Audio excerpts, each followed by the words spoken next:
Yeah, yeah. Abnormal Alabama. And how's your YouTube? You got any more subscribers? You're over 1,000. Yeah, it was 1,008. Wow. God, now you got to help me get up there. Abnormal Alabama. I need some subscribers. I've been picking up a few along the way. So come and join and share this video, this live stream. We're going to talk about a couple of different things. And Kevin is going to, I've got some artwork we'll show while he's talking about a demon. He likes demons. I don't know why. But first of all, I've got a new edition of one of my earlier books. It's about twice the size it was. So now there's more stories. A lot more stories. And it's amazing what kind of relationships people get into. So some of the new stories involve a lady that married a bridge, a guy that married a painting of himself. So anyway, now, so mine is like Kevin's. I've got a lot on Amazon.com. Just go to Amazon. You just search my name and you'll find all those books there. And Kevin's got a couple of books of his own. Yeah. I've got, I don't have them with me, but Crimson, the Blood Painting was the last novel that came out. Yeah. On the real haunted painting that I have in my collection from Salem, Massachusetts. Ah, yeah. Nice creepy story about a witch. So you've been, and you're working on a new book too. Yeah, the new book, which is a little more than halfway done, is my haunted collection, The Dark Side. Oh man! Sequel to the first collection book I wrote. This is about the items that have darker stories in my collection. Okay. Now Kevin just moved into his new estate. He moved from a little tiny home into a palatial estate with acres of land and winding. It looks like a miniature Graceland. Well, yeah, a little bit. But at any rate, we were talking, and I've been ragging him about he having put his dolls in storage, and probably be a little bit upset with him. And I asked him before we started, and he was, so tell what you were telling me before about the goings on in your new home. Okay, yeah, we brought in, I had a couple of dolls that came with me from the old house, but this past Saturday we brought in a bunch of, like half the collection is here now. And there's dolls on shelves. I've got a nice big vintage glass case I bought from a neighbor down the highway to put some. He's got a lot of pictures of this stuff on his timeline. Yeah. Okay. And so we got in half the collection. There's still more to bring in the next couple of weeks, I guess. But a couple of the dolls were the ones that have higher energy. The two witch dolls, Anne and Alice, are here now. So it seemed like there's a lot of energy in here. That I know for a couple of times I've heard some movement in the attic, footsteps and things like that at nighttime. And we do have a big walk-in attic in this new house. And then a couple of nights ago, I was sitting in my den here watching my television. My dad lives on the other side of the house. He was in his bedroom. And my brother is in the cottage in the back for now. And so it's just me in here awake. And I'm sitting there and my cat is sitting next to me. She's the only other creature awake in this house. And in the kitchen there, just on the other side of the wall of the den, I'm hearing movement in there, like stuff being moved. I heard a cabinet close. It was like somebody was in there either checking things out or maybe trying to look for a snack. So maybe one of the spirits got hungry while being stuck in storage all that time. Well, you've got to set up some cameras around your house and your property to catch some things. Yeah, I need to break out I've got that trail cam I got last year, and there's a little security Wi-Fi security camera I could hook up that I bought just for that, where I can hook it up in one place and I can view it from my cell phone wherever I'm in the property. And I think that records too, so I should try that. But yeah, I need to set some cameras up, see what I can catch. Catch something here. So, hey, everybody, invite.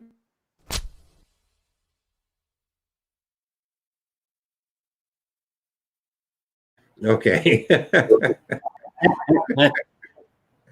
All right. Are we ready to get into our show? So, Kevin is going to talk. Let me see. What's one of these pictures I want to show first here? This guy. Yeah. He's going to share some stories. And if Kevin, just let me know if I scanned through most of these. Let me know if you want to put any of these up while you're talking. Okay. Okay. I'm going to give you the full screen here. So watch out. Your head's about to explode. Oh, look at me. Let me get up here with my green screen here. There we go. All right, the Dover Demon. That's what we're talking about, from Dover, Massachusetts. Seems like there's a lot of legends and ghost stories and cryptid stories way up in the northeast of the United States here, especially around what the area they call New England. But yeah, Dover, Massachusetts. We've got this here creature you just saw in that picture that came up, that article. It's a creature reportedly sighted in and around the town of Dover, and that's where it got its name, the Dover Demon. Now, when I look at these pictures like that right there, it looks more alien than anything else. So I wonder if there's not some otherworldly creature visiting that area. But here's a story about a sighting. 17-year-old William Bill Bartlett claimed that while driving on April 21st, 1977, he saw a large-eyed creature with tendril-like fingers and glowing eyes on top of a broken stone wall on Farm Street in Dover, Massachusetts. 15-year-old John Baxter reported seeing a similar creature on Miller Road the same evening, and then another 15-year-old, Abby Brabham, claimed to have seen the creature the following night on Springdale Avenue. Notice these are all teenagers, 17, 15, and 15. The teenagers all drew sketches of the alleged creature. Bartlett wrote on his sketch, "I, Bill Bartlett, swear on a stack of Bibles that I saw this creature." According to the Boston Globe, the locations of the sightings plotted on a map lay in a straight line over 2 miles. Some suggested that the creature may have been a foal or a moose calf. Now, I've got to interrupt you for a second. Okay. Did these teenagers know each other? That I was just wondering myself, but it doesn't say on here whether they did or not. Okay. So, but the police told the Associated Press that creatures reported about the teenagers were probably nothing more than a school vacation hoax. But that sounds like something any cop would say about teenagers reporting seeing a creature. You get a teenager now, elderly person. That's the thing with these things. If an elderly person goes and reports this, they must be senile. They must be seeing things. It's a teenager, it must be a prank, a hoax. So it seems like nobody can win. But William Bartlett, I mentioned, there's a nice article here done in 2006 where a reporter followed up with the prior teenager, now older adult man named William Bartlett. It says 29 years later, William Bartlett stands by his story of what he saw on Farm Street that night. It was an eerie, human-like creature, he said, about 4 feet tall, with glowing orange eyes and no nose or mouth, and a watermelon-shaped head. I have no idea what it was, Bartlett, now a 46-year-old artist living in Needham, said in a recent interview. I definitely know I saw something. The Dover Demon that Bartlett and 2 other teenagers reported seeing over a 2-day span in April 1977 has since gained worldwide attention, not unlike Bigfoot, the Loch Ness Monster, and the Chupacabra. Internet pages are devoted to the Dover Demon. You can play a video game featuring the creature or buy a figurine of it as far away as Japan. So this little guy's gotten around. Then Bartlett said, in a lot of ways, it's kind of embarrassing to me. I definitely saw something. It was definitely weird. I didn't make it up, but sometimes I wish I had. He has made a career as a painter, his work displayed in galleries on both coasts, but a Google search on Bill Bartlett, he noted, invariably turns up his teenage encounter with the unknown. Once his wife, Gwen, browsing the horror section of a bookstore, flipped open an encyclopedia of monsters, and there was an entry about her husband and the Dover Demon. It's a thing that's been following me for years, Bartlett said. Not the creature, but the story. Sometimes I dread every Halloween getting calls about it. On April 21st, 1977, Bartlett, who was then 17, was driving along Farm Street around 10 p.m. when he said he saw the creature atop a broken stone wall.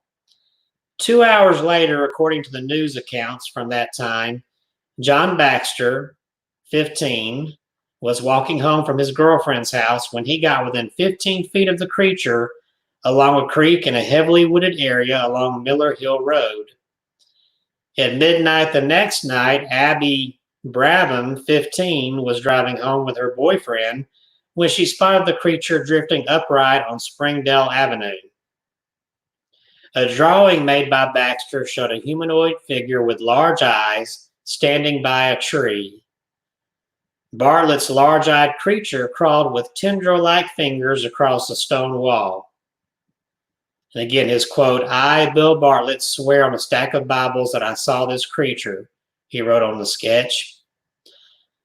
The locations of the sightings plotted on the map, as I said earlier, it was a 2-mile radius, and all the sightings were made in the vicinity of water. So it not only was it a 2-mile section there, but it was all near vicinity of water. No sightings have been reported since, though Bartlett says a weird experience a year later left him wondering if he had had a return visit from the creature. The following year, he said he was in a parked car with his girlfriend when he heard a thump on the car. He made out a small figure leaving the scene. He remains unsure who or what banged the car, though it could have been a youngster playing a prank. Farm Street on a recent evening could have been a modern-day Sleepy Hollow with woods lining the fieldstone walls and what little light there was coming from the moon. Since at least the 17th century, the vicinity of the second oldest road in Dover has been associated with strange occurrences. In his 1914 town history, Dover Farms, Frank Smith writes this about Farm Street. In early times, this road went around by the picturesque Poker Rock on the farm of George Battelle, which was called for a man by that name, of whom it is remembered that amid the superstitions of the age, he thought he saw his satanic majesty as he was riding on horseback by this secluded spot. The location has long been looked upon as one in which treasures are hidden, but which anyone should go so far inland to hide treasure has never been told. However, there has been at times unmistakable evidence of considerable digging in the immediate vicinity of this rock. Lauren Coleman of Portland, Maine, who is a well-known cryptozoologist who studies from Sasquatch to sea serpents, led the original investigations into the Dover Demon, whose name he coined. Studying Dover's history, Coleman said in a telephone interview he was struck by the fact that the area in which the demon was sighted had a tradition of unexplained activity.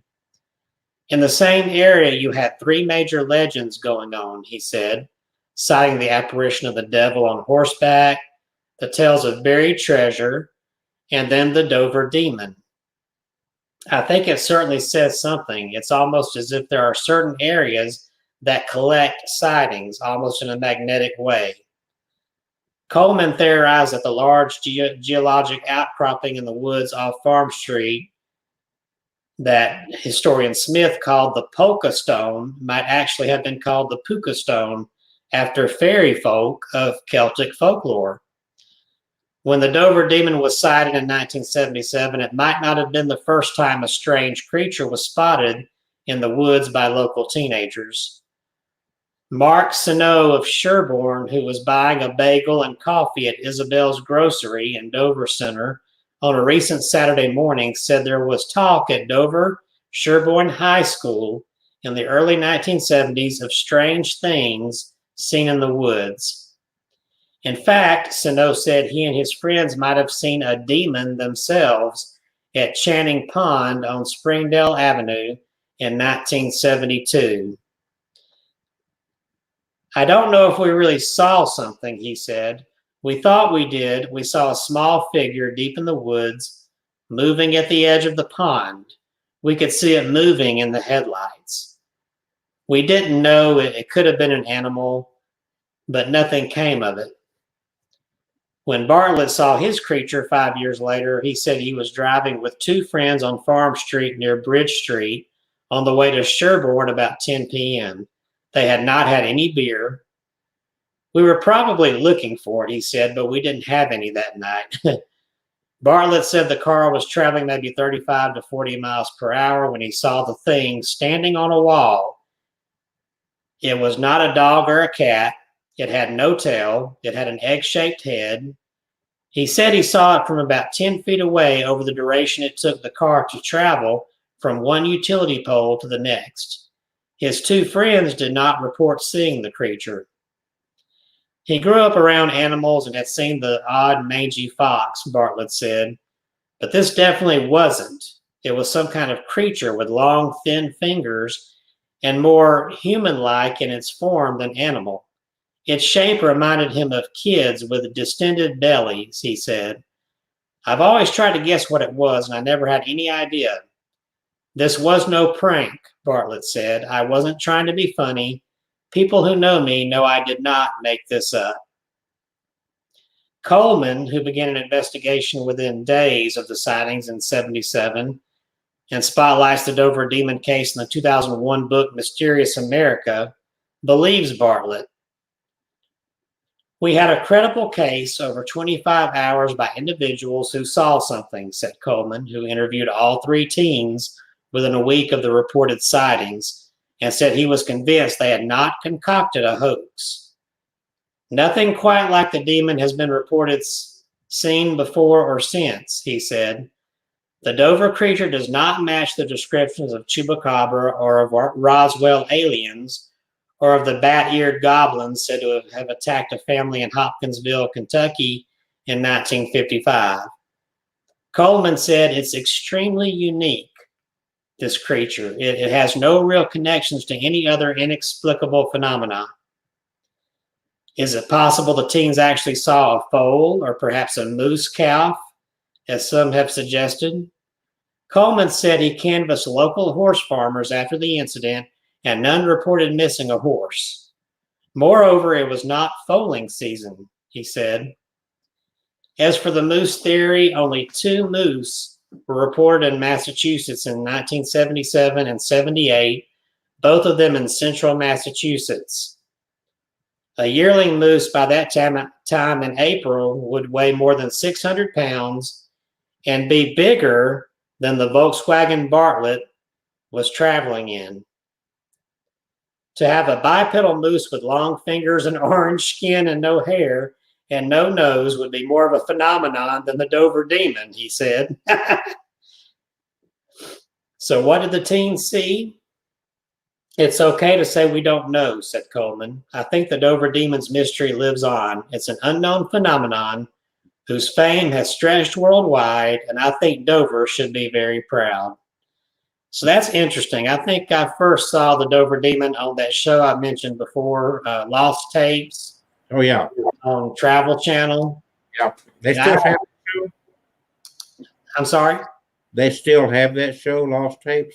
No, it went 3 seasons, and then they stopped doing it. And See, this is why I quit watching TV, because anything I like, they cancel. yeah, and they had. It's not like they ran out. There were plenty of other cryptids and things they could have talked about, but they just got canceled by Travel Channel. Travel Channel. Yeah, but all the episodes are on YouTube, so I encourage people to watch those. They're great. They're fantastic. Okay, they are on YouTube. Okay, great. I'm going 2 or 3 different directions here, and I think for the first hour, you ate up well 20 minutes or so there. You're familiar with the book Moby Dick? Yes. Moby Dick was not a true story. No. It was like your book, The Blood Painting. It was loosely based on a true story. Yeah. And the reality is, the true story is more macabre than the fictional version. Oh. Are you familiar with that? No. So let me enlighten you.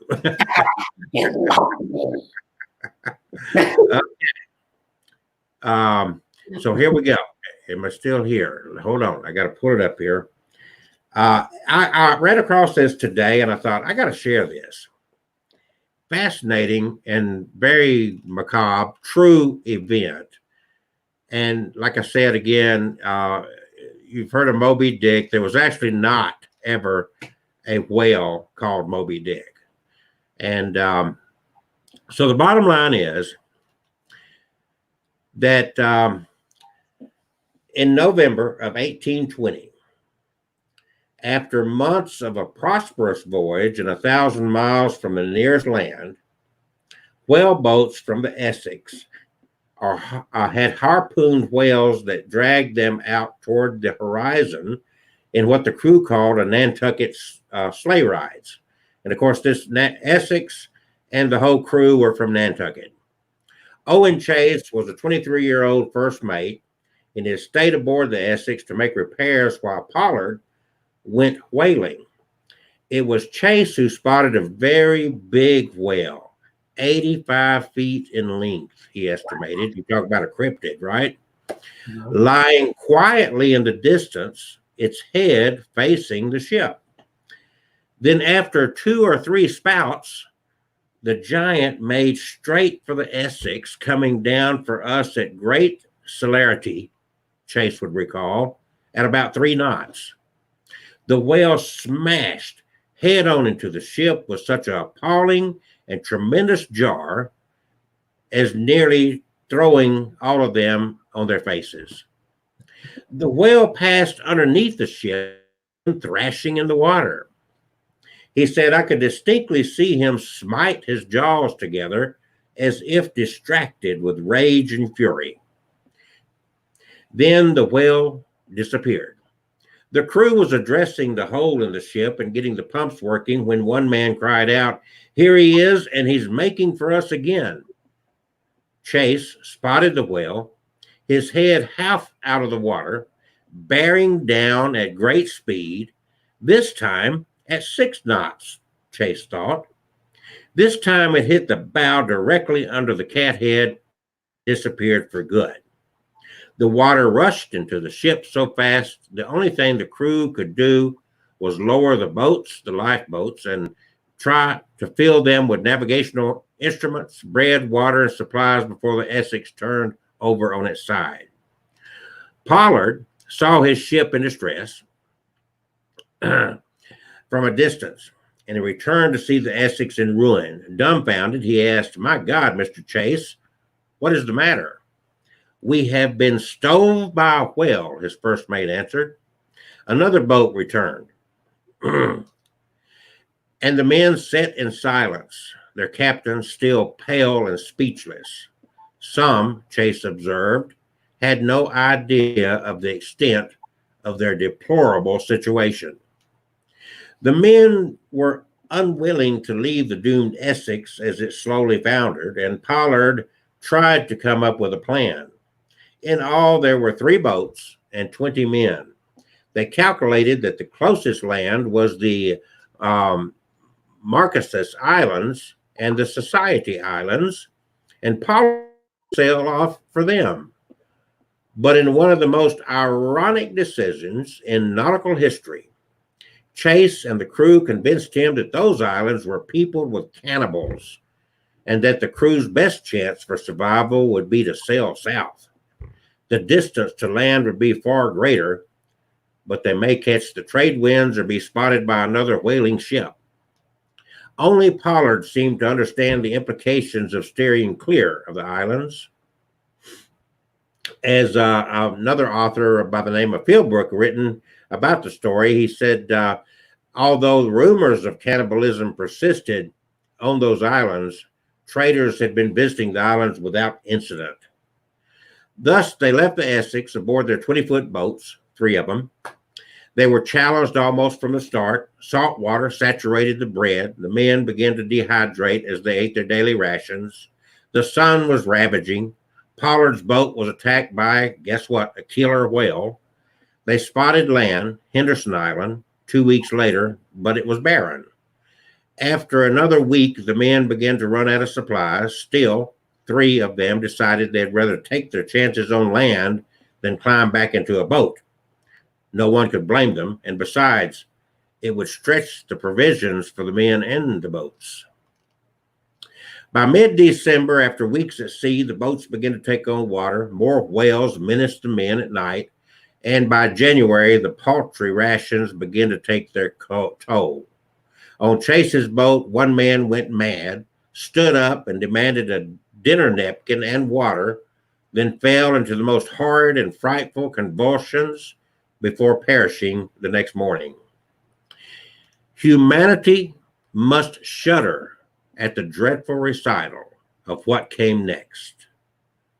Chase wrote, the crew separated limbs from his body and cut all the flesh from his bones, after which we opened the body, took out the heart, and then closed it again, sewed it up as decently as we could, and committed it to the sea.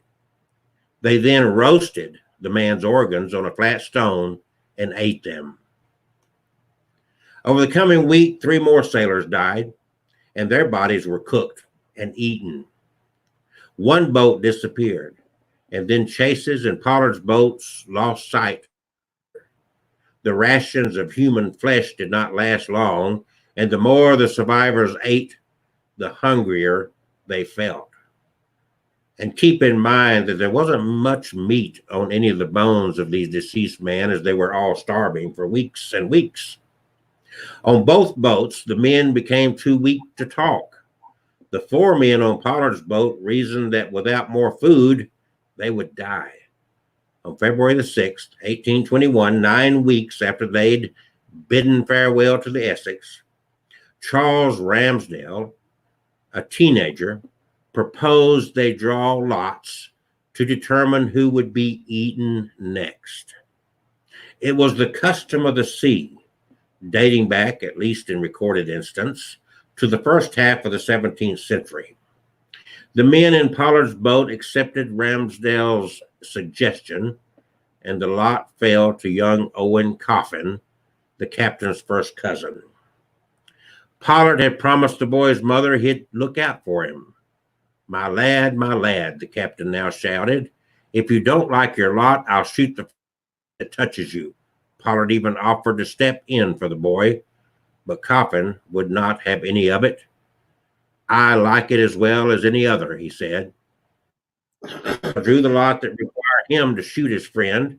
He paused a long time, but then Coffin rested his head on the boat's gunwale and Ramsdell pulled the trigger. He was soon dispatched, Pollard would say, and nothing of him left. On February the 18th, after 89 days at sea, the last 3 men on Chase's boat spotted a sail in the distance. After a frantic chase, they managed to catch the English ship Indian and were rescued. 300 miles away, Pollard's boat carried only its captain and Charles Ramsdell. They had only the bones of the last crewman to perish, which they smashed on the bottom of the boat so that they could eat the marrow. As the days passed, the two men obsessed over the bones scattered on the boat's floor. Almost a week after Chase and his men had been rescued, a crewman aboard the American ship Dolphin spotted Pollard's boat. Wretched and confused, Pollard and Ramsdale did not rejoice at the rescue, but simply turned to the bottom of their boat and stuffed bones into their pockets. Safely aboard the Dolphin, the two delirious men were seen sucking the bones of their dead messmates, which they were loath to part with. The 5 Essex survivors were reunited in Valparaiso, where they recuperated before sailing back to Nantucket. As Philbrick writes, Pollard had recovered enough to join several captains for dinner, and he told them the entire story of the Essex wreck and his 3 harrowing months at sea. One of the captains present returned to his room and wrote everything down, calling Pollard's account the most distressing narrative that ever came to my knowledge. Years later, the 3rd boat was discovered on Ducie Island. 3 skeletons were aboard. Miraculously, the 3 men who chose to stay on Henderson Island survived for nearly 4 months, mostly on shellfish and bird eggs, until an Australian ship rescued them. Once they arrived in Nantucket, the surviving crewmen of the Essex were welcomed, largely without judgment. Cannibalism, in the most dire of circumstances, it was reasoned, was a custom of the sea. In some similar incidents, survivors declined to eat the flesh of the dead, but used it as bait for fish. But Philbrick notes that the men of the Essex were in waters largely devoid of marine life at the surface. Captain Pollard, however, was not as easily forgiven because he had eaten his cousin. One scholar later referred to the act as gastronomic incest. Owen Coffin's mother could not abide being in the captain's presence. Once his days at sea were over, Pollard spent the rest of his life in Nantucket. Once a year, on the anniversary of the wreck of the Essex, he was said to have locked himself in his room and fasted in honor of his lost crewmen. So there you have the true story that led to the writing of the book Moby Dick, if you didn't know. The irony of it is the 2 islands that they chose to avoid, they were afraid of cannibalism, they became the cannibals. Had you ever heard that before, Kevin? No, I had not heard that. That's the rest of the story, as Paul Harvey would say. So, what do you got? You got something else for us? That didn't take as long as I thought it would. No. Yeah, I've got some scary stories here. Okay, so if you want to go back and forth, I want to pick up on the notorious people from each county. I'd left off from Macon County. So you go with a story, and then I'll do a notorious person. If I get through the rest of those counties before the show's over, then I'm going to go to the worst and most notorious murders in Alabama. Okay. So I'm going to turn it over to you. You ready? All right. I think I am. Everybody welcome Kevin Kane.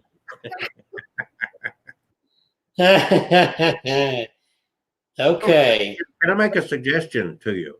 Okay. Move your laptop a little bit closer to you so it's more got the more of the back of your green screen covering the whole camera somehow. Yeah, I've tried that to get as close. Oh, you did? Okay. And if you did, God, your head's big. Okay, I'll leave it alone. You can play with that later. See, I've got a whole cloth behind me. Well, good for you. Tell a story. Okay. All right, this is a good one. This kind of makes me think of those Lovers Lane urban legends, like the Hook story and all that. This one's called Handprints. All right. One day, a couple went out on a date. They wanted a little bit of privacy, so they drove to a mountain known to be a good spot for young couples. A few hours later, the sun started to go down and they started to head home. Somehow they made a wrong turn and found themselves on a road they were not familiar with. It was already late, though, so they continued down the narrow road until they found themselves in front of a tunnel. They definitely had not passed through it on their way in, and it was definitely creepy, but it was the only way they could go. So they slowly drove into the tunnel. Bang! As soon as the darkness enveloped the car, something hit the rear window. Startled, the woman turned around to see what it was, but she didn't see anything. There weren't even any other cars behind them. As far as she could tell, they were completely alone in the tunnel. Bang, bang! Her boyfriend began to speed up in an attempt to get out of that tunnel faster. Bang, bang, bang, bang! It sounded as if dozens of things were striking the car from all directions. The man pressed his foot harder on the gas pedal. They both wanted to get somewhere with the people where people were as soon as possible. The tunnel ended after what seemed like an eternity, and shortly thereafter they found their way to a small gas station on the side of the road. The two got out of the car and felt relief as they stood under the bright lights. Just as they were getting ready to get back in the car, the woman noticed that there were handprints all over the windows. They were in all sizes, and there was barely an inch of space on the glass that wasn't covered in handprints. Shaken, they asked the gas station worker to clean the windows for them. The two sat back down in the car and watched as the man quickly got to work on cleaning the windows. As he wiped and scrubbed, the two in the car felt a cold fear creep up their spines. He continued scrubbing all the same, but when he finished all of the windows, he cocked his head to the side and walked up to the driver's side window and knocked lightly. I'm sorry, he said, but all of these handprints are on the inside. Ooh, sounds like something was in there with them trying to get out. Now that's creepy. That made me think of the urban legend. I've heard it a lot in Texas, but there are other states I think that have it where it's usually a railroad track. And the story will go that a long time ago in the 40s or 50s, a school bus was driving through the area and reached the train track and stopped to check. The driver checked both ways. And then when she started to go over, right on the tracks, on top of the tracks, the bus stalled out and she couldn't get it started. And suddenly a train came plummeting through there around the bend, and there was no time for the conductor to stop, and the train plowed right into the school bus and killed everyone on board. And the legends have it that to this day, if you go to that spot in the road, particularly at night or even in daytime, people have tried it. Park on the tracks, and you put some flour on your back bumper on the car, and then just get in your car and put it in neutral. You'll feel the car get pushed forward. Even though it's an uphill incline, you'll feel the car being pushed forward and over the tracks until you reach the other side. Right. And when they stop and get out and check the car, they'll find little tiny handprints in the flour that they sprinkled on the car. They say it's the spirit of the children making sure to push the car to safety so no one else meets the same tragic end that they did. So that's kind of an urban legend, but mysteriously enough, one person back in the 2000s was at a particular set of railroad tracks in Texas, and I can't remember the name of the town. It's been on TV on a couple of shows, but they took some pictures at nighttime, and people have said, "Oh, it's made up, it's a legend." But mysteriously enough, on one of those pictures that he took, it looks like near the railroad tracks, there's this wispy, bright, glowing, smoky image of a child sitting on the railroad tracks. Now that to me kind of adds a little bit of credence, makes you wonder, maybe did this really happen? there's so many stories that are similar, and you wonder if it did happen at one location, and then over time, as the story was told, they ended up adding locations to the same story. Yeah, that's what I wonder. And Yeah, then build on it, stretch it out. Like this story was a kind of a different version I'd never heard, where the handprints are on the inside. right. That's yeah. That puts a whole nother thing on it. So last week, as Kevin and I went back and forth, he would do a story, and I started focusing on notorious people from Alabama. There's so many 67 counties in Alabama, so I never got I got up to Macon County. And so we're going to do that now. And we've got an hour and 20 minutes. So maybe I'll finish that up. And Kevin will be having another story for us in just a moment. So now we're in Macon County. And if you don't know where Macon County is, just think of Tuskegee, Alabama, which is between Montgomery and Auburn, right off of Interstate. What is that? 85? Yeah. 80? Yeah, 85. 85. Yeah. So, as a Dr. Clark was the head of the public health services, and he founded what is known as the Tuskegee experiment in 1932. And if you that actually did not end, well, it ended the year before I graduated from high school. So for some of you, it's like ancient times. For my ancient self, it happened in my young adult life. But if you're not familiar with the Tuskegee experiment, I will enlighten you a little bit here. He placed Dr. Clark placed this Eugene Dibble, another doctor, in charge of this Tuskegee experiment. And according to Tuskegee University, the purpose of the Tuskegee study of untreated syphilis in the Negro man was to find proven treatments for the disease. The study later became controversial. When penicillin became the standard treatment for the disease in 1947, the medicine penicillin was withheld as part of the treatment for both the experimental group and control group. On July 25th, 1972, Gene Heller of the Associated Press broke the story that appeared simultaneously both in New York and Washington, that there had been a 40-year non-therapeutic experiment called a study on the effects of the untreated syphilis on Black men in the rural South. A class action suit was filed and the experiment stopped. Had you ever heard of that, Kevin? It sounds familiar, so I think I may have. Yeah, it's a very horrible thing. We did the same thing, believe it or not, in Guatemala.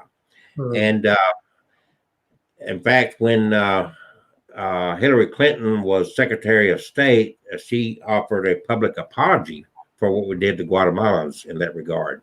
All right, let's go up to Madison County, which is Huntsville, Alabama. Elizabeth Evans Hall, Dale Gibbons, Flanagan, Jeffries, High, Brown, Root. What a name. Well, and the reason she's got so many names is because she's what we call a Black widow. She lived 1795 to 1866, which is probably about 60 years longer than she should have. I'm not going to repeat the entire name, but it goes Elizabeth Evans, blah, blah, blah, blah, blah, blah, Jeffries, High Brown, blah, blah. Married and buried 6 men before the Civil War. She was a Civil War by herself. Although she was never charged with the deaths of her husbands, she became known as the Black Widow of Hazel Green. I know where Hazel Green is. In 1847, Elizabeth's fifth husband, Absalom Brown, built her a mansion on a former Indian burial ground near Hazel Green, where she lived for several years. When the rumors began to swirl about her numerous dead husbands, Elizabeth left for Mississippi and was never heard from again. I can't say. According to legend, Elizabeth and one or more of her husbands are buried in the cemetery that adjoins the ruins of the mansion. I got to check that out. That's I've never been there. So There you go. Now let's go over to Marengo. Are you familiar with Marengo County? Yeah, I heard that. That is Linden, little town. Jefferson Davis Carter was a well-known merchant in Linden, in Marengo County, where he became famous as the man who shot and killed Alabama's most notorious outlaw, Rube Burrell. Burrell had been captured and taken to jail in Linden when he charmed the guards asking for food. He must have been a heck of a charmer. The guards didn't know he had a gun in his food sack. Burrow escaped, but as he ran through town, Carter spotted him and opened fire. Carter was injured, but Burrow was stuck in the chest, and he died. Now, I know you're familiar with Marion County. Yes, been there. According to a 1976 Journal Register newspaper, Ham Carpenter of Hamilton was one of the most notorious people of Marion County. He was assigned to round up troops for the Confederacy, but according to the accounts, he became a violent man. Carpenter, a Southerner, became a feared terrorist during the Civil War. He not only was opposed to those of the Yankee team wishing to stay neutral, but to each and everyone wanting to stay neutral on the general situation. Carpenter became renowned as he covered the countryside, burning people out of their homes, destroying their life supporting crops, and worst of all, killing many innocent people. He became a self appointed truant officer, picking up men who did not want to fight and giving them only a short time to join his side. If they refused, bam, they were killed. One more, and then I'm going to go and turn it back over to Kevin. Marshall County, Marvin Franklin Hubbard was born on a farm in Marshall County, but gained fame when he was killed in a shootout on May 4th, 1946, in the Battle of Alcatraz. Do you remember the Battle of Alcatraz? Uh-huh. According to the book Escape from Alcatraz by J. Campbell Bruce, Hubbard ended up at Alcatraz Island in 1944 after kidnapping a Chattanooga police officer and stealing his Tommy gun. Escaping from a county jail and taking part in a riot at the Atlanta Federal Penitentiary. He was one of 3 inmates killed after a failed escape attempt led to a 2-day battle in which 2 guards also died. So now let's go to Kevin, and then we'll come back to Mobile County. All right. Now, you mentioned Marion, and that automatically made me think of something that I can tell. And I've got a story I'm going to tell, but in this little segment here, I would rather tell about an experience I had in Marion, Alabama, way back around, well, it wasn't too far back, probably around 2009, around in there. I found out about a little bed and breakfast down in Marion that I'd never heard of called Myrtle Hill. And I looked it up online. I said, man, that's a beautiful 2-story mansion that was built back in the early 1800s. Actually, it was built in 1840. And there's a military college there in Marion, and one of the professors there actually owned this place. He and his wife bought the property. There's 2 historical mansions on this property that belong to the original family. One, the professor lived in with his wife, and the other they opened up as a bed and breakfast. It had several rooms in it. And of course, me being a ghost enthusiast, I said, I bet there's got to be some ghost stories. I'd never heard this place before. But I said, hey, fresh meat. I'm going to go down here, spend a few nights. At the time, I was working on a ghost story script. I was still trying my hand as a screenwriter back then. And I had an idea of a nice ghost story called The Devil's Bride. It took place on the old plantation. And I said, what more perfect place to stay at to write this thing? So I went on down there and I met the general, the professor who owns the place. And he took me around and showed it off as beautiful, gorgeous house. And as luck would have it, the 2 nights I was staying there, I was going to be the only guest. It was the middle of the week during spring. It was not spring break, so families weren't staying there. So I was going to have it all to myself for 2 nights. And we walked around. He told me about a little bit of the history, and it built in 1840. And at the end of the tour, I said, and this house was immaculate. It had a gentleman's parlor and ladies' parlor, and this beautiful long staircase going up to the second floor. And I asked him eventually, as he was, finishing up his talk, and let me know where I could find things, and the whole house was mine. I could go wherever I wanted to. And I said, okay, I've got to ask this. Are there any ghost stories here? Because I'm writing a ghost story myself.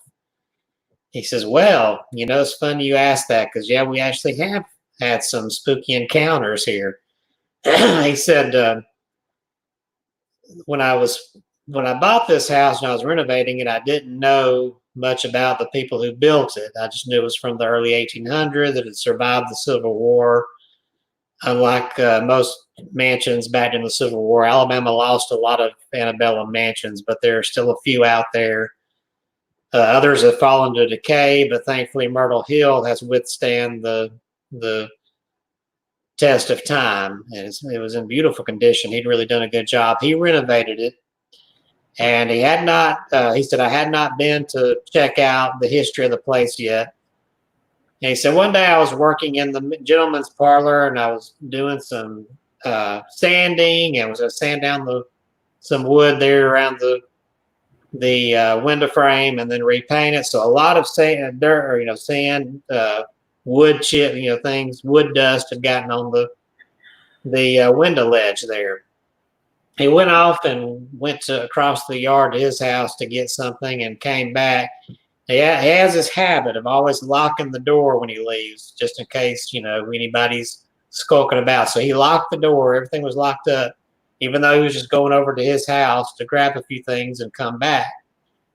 So there's no way anybody could get in there. And he unlocked the door, and he goes in, and he goes to that window in the gentleman's parlor and stops. He noticed there's a disturbance on the window ledge. Clearly, the sunlight's shining in, and on the ledge, somebody has taken their finger and in the wood dust has written the word hunt, Hunt.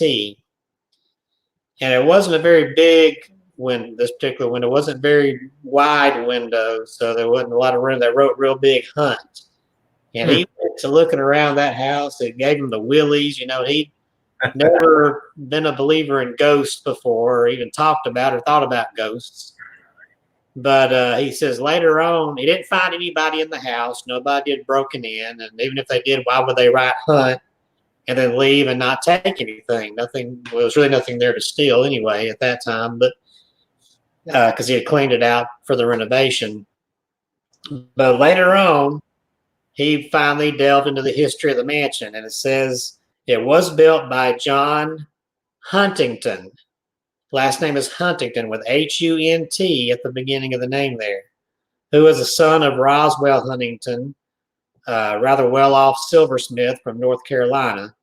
So John Huntington built this house. He came from money, and he could afford this beautiful plantation. And this is a 2-story Greek revival style home. 5 bedrooms in that place, 3.5 bath. Original kitchen building out back, which I actually went out there, would sit in that old kitchen house and write. And they had the carriage house still there. So, but that really blew his mind, that he found out the builder was John Huntington.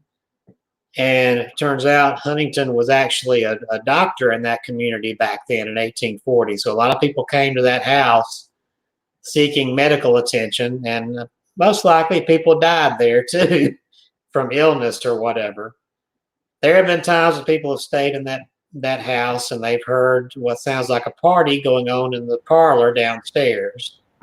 They'll be sleeping in the bedroom, wake up and hear the clinking of glasses and chatter going on, a little bit of faint music like a violin.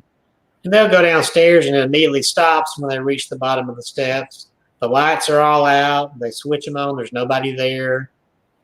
Probably the creepiest incident that happened at Myrtle Hill that he could tell was a lady and her husband stayed there, and nobody else was there in the house. There's this rocking chair. There's two big bedrooms at the top of the stairs. I stayed in one of them.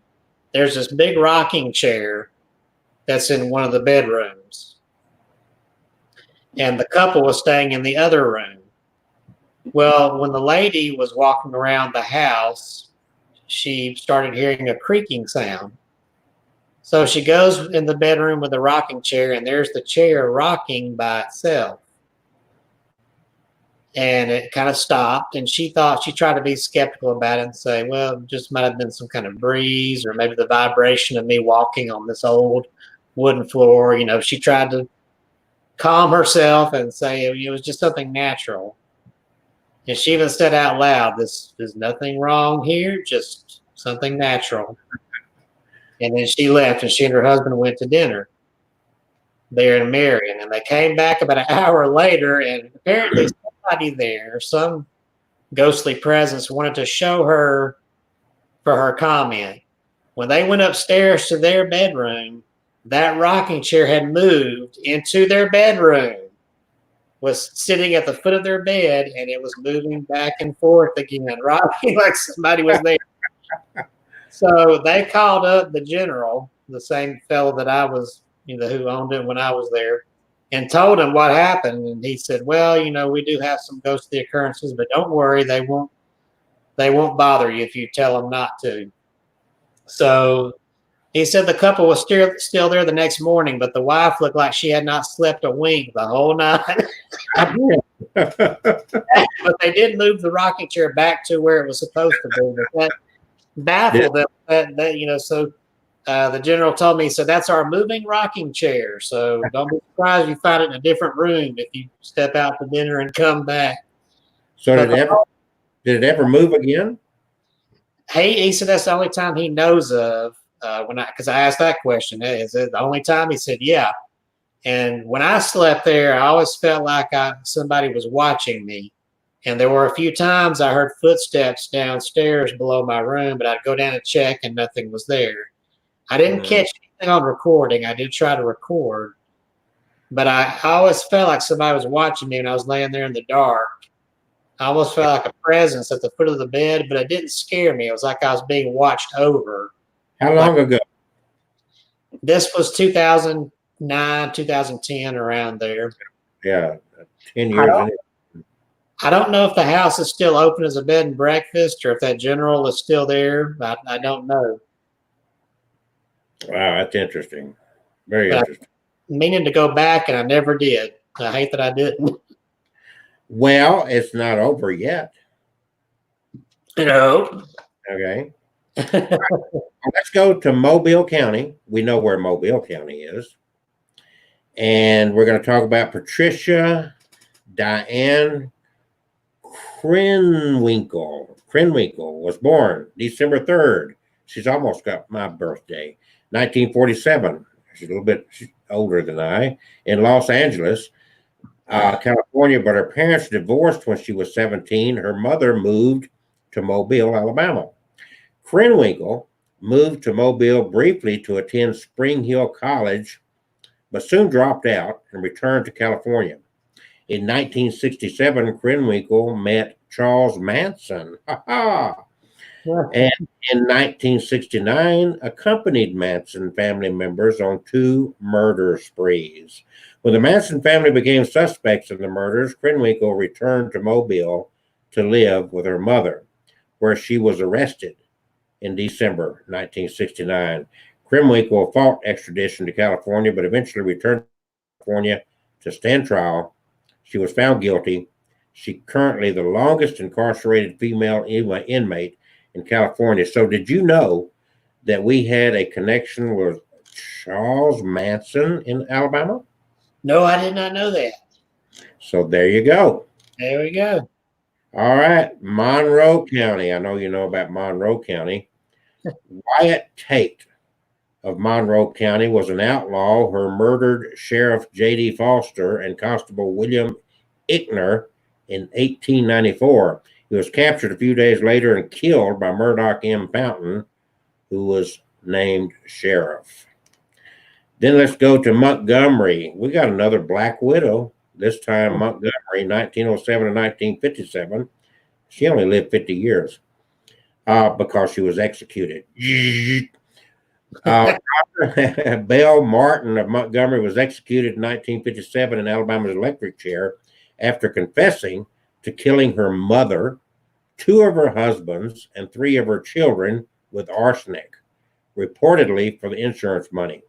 There's some lovely people from Alabama. Yeah. She is thought to have killed her children, but denied. An odd footnote about the case: she reportedly asked that her body be donated to science so people could figure out why she killed. Okay. Okay. Now let's go up to Decatur, Morgan County, Alabama.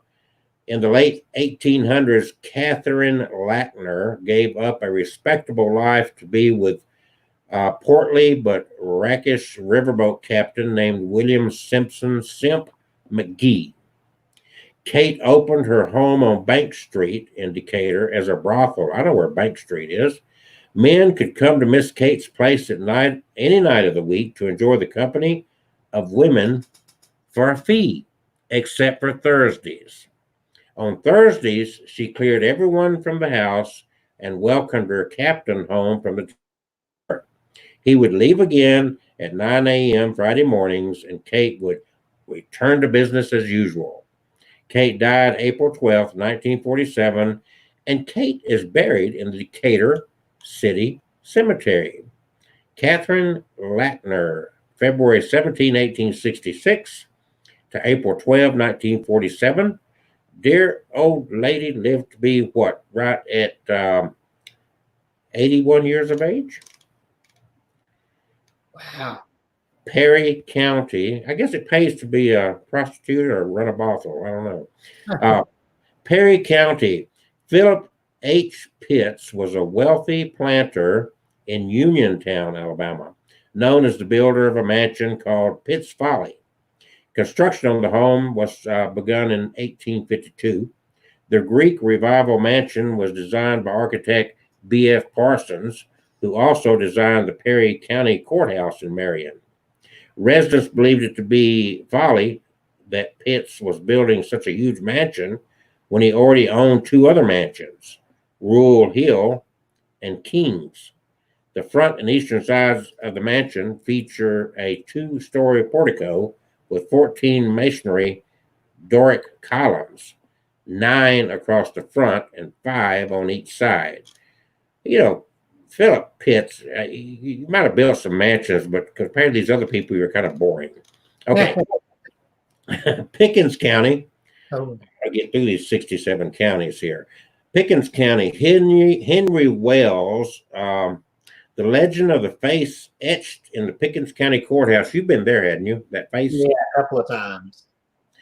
So that story, that face in that window, has been repeated, and that's told for decades, and it appears in Catherine Tucker Wyndham's beloved book, 13 Alabama Ghosts, and Jeffrey. The legend is printed on a historical marker outside the courthouse, which replaced the previous facility after a fire in 1876. A freedman, Henry Wells, was accused of burning the second courthouse on November 16, 1876. He was arrested January 1878 and held in the garret of the building. Legend holds that as Wells peered out of the north window as a mob gathering below, lightning struck nearby, indelibly etching his image in the window. Did you know how that worked? Yeah, I've heard a few stories about that. Yeah. Pike County, Joseph Pinckney, Pink Parker, PPP, a Confederate veteran with a deep hatred for Abraham Lincoln. Boy, people really hated Lincoln back then. Have you studied enough history to realize how much they hated him so much they killed him? Okay. Yeah. Had a monument created to honor Lincoln's assassin, John Wilkes Booth, and tried to donate it to the city, but the council refused to accept it. The monument was inscribed, erected by Pink Parker. I keep thinking of Pink Panther, in honor of John Wilkes Booth for killing old Abe Lincoln. After town officials refused the gift, Parker placed the marker in the yard of his Madison SY. I don't know what that means. His sons took the Booth monument to a stonecutter who removed the inscription and reinscribed it as Pink's grave marker, where it remains to this day. Oh. Randolph County, Lewis Powell. So Lewis Thornton Powell was born in Randolph County on April 22nd, 1844, to George Cater Powell, a Baptist minister, and Patience Caroline Powell. Lewis signed up to fight for the Confederacy at age 17. He would eventually meet John Wilkes Booth and be assigned to take part in a conspiracy to assassinate President Lincoln, Vice President Andrew Johnson, and Secretary of State William H. Seward. Lewis was found guilty of conspiracy to commit murder and treason and sentenced to death by hanging on July 7, 1865. My course is run, Lewis said before he went to the gallows. I know now how foolish, vain, and wholly useless it is, and must have been, and where I set at liberty this morning, I should hope to be dead by sunset, as all men must hereafter point at me as a murderer. So that we even got connections to the Lincoln assassination. Oh, yeah. Russell County. Albert Patterson had just been elected Alabama's Attorney General on a promise to clean up organized crime in Phoenix City. When he was assassinated on June 18th, 1954. Boy, he was assassinated just a few months before I was born. He left his law office at 9 p.m. and was walking near the Elite Cafe when an assailant shot him, bam, bam, bam, 3 times. I've heard some ghost stories about that in Phoenix City. I don't know if you have or not. 3 city officials were indicted for Patterson's murder. Chief Deputy Sheriff Albert Fuller, Circuit Solicitor Arch Farrell, and Attorney General Cy Garrett. Only Fuller was convicted. He was sentenced to life in prison, served 10 years, then died in 1969 from injuries sustained in a fall while working in Mobile. And there is his. Then we come up one more time, then I'm going to go back to you for another story. I'm going to get through these today. St. Clair County, which we know as St. Clair County, Odenville, Springville, all that. Former Austin Mize was barely 18 when he disappeared in 1918. Spanish flu. But he did. Guess where he disappeared? He disappeared in the Bermuda Triangle.